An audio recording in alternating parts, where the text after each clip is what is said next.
नमस्ते, माझे नाव अरुणा चरपे आहे। मी आरोग्य नीतीतर्फे आयोजित केलेल्या रानभाजी स्पर्धेमध्ये सहभाग घेतलेला आहे। तर त्यासाठी मी आज कुरडूची भाजी करून दाखवणार आहे।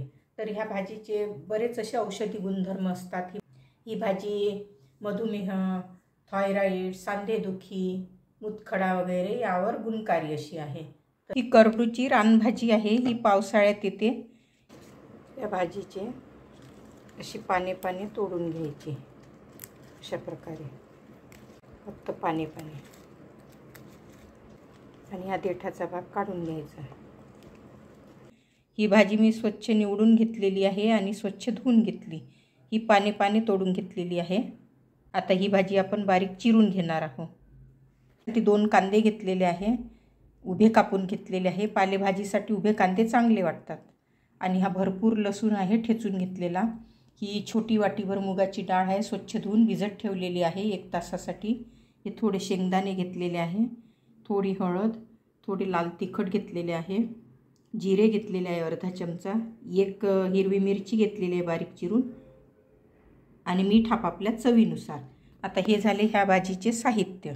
आता आपण कृती करणार आहोत। गॅसवर कढई गरम करायला ठेवलेली आहे। आता त्यामध्ये तेल घालूया। 1 चमचा तेल घालत आहे भाजीसाठी। आता हे तेल तापलेले आहे, यामध्ये जिरे घालूया। यातच हा कांदा, यातच हा ठेचलेला लसूण घालूया। लसूण भरपूर घेतलेला आहे, लसणामुळे चांगला स्वाद येतो या भाजीला।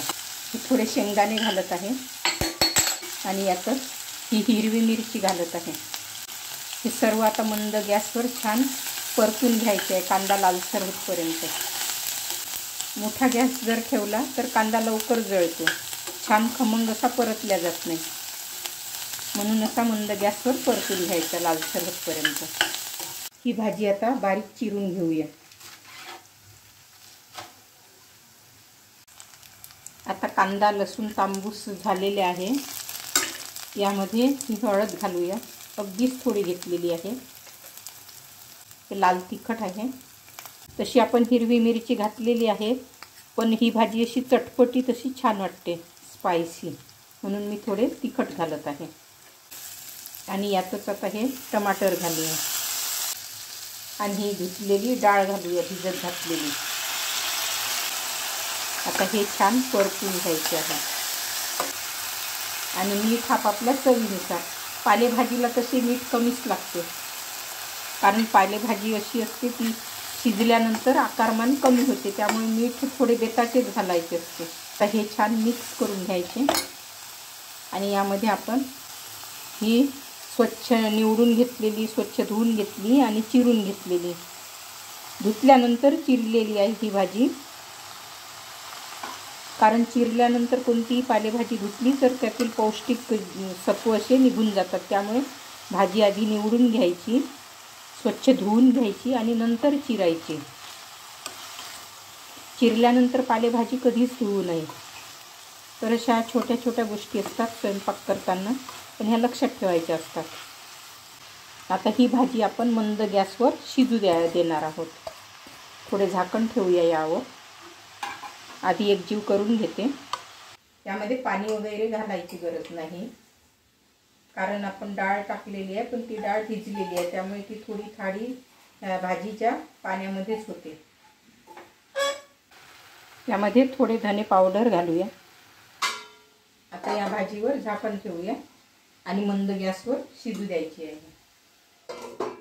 ही भाजी आता झालेली आहे। डाळ अगदी बोटचेपी अशी झालेली आहे आणि बोटचेपीच पाहिजे असते, जास्त शिजवायची नसते, कारण बोटचेपी असली तर छान वाटते ही भाजी। आता ही भाजी तयार आहे। गॅस बंद करूया। अशी गुणकारी अशी ही भाजी आहे। शेंगदाण्यामुळे छान चव येते भाजीला। कोणी खोबरे घालतात, पण खोबऱ्याऐवजी मी शेंगदाणे घातलेले आहेत। आणि मुगाची डाळ पण पौष्टिक असते, सालाची डाळ घेतलेली आहे। ही कुरडूची भाजी आपण चपाती, राईस, भाकरी कशाही सोबत खाऊ शकतो, किंवा नुसती सुद्धा छान वाटते। आणि ही भाजी खूप पौष्टिक असते. यामध्ये मुगाची डाळ टाकलेली आहे, सालाची, आणि शेंगदाणे वगैरे, यामुळे खूप चवदार लागते ही भाजी. आणि यामध्ये औषधी गुणधर्म असल्यामुळे ही भाजी खायलाच पाहिजे. तर करून बघा. आणि जर आपल्याला हा व्हिडिओ आवडला तर माझ्या व्हिडिओला लाईक करायला विसरू नका. धन्यवाद.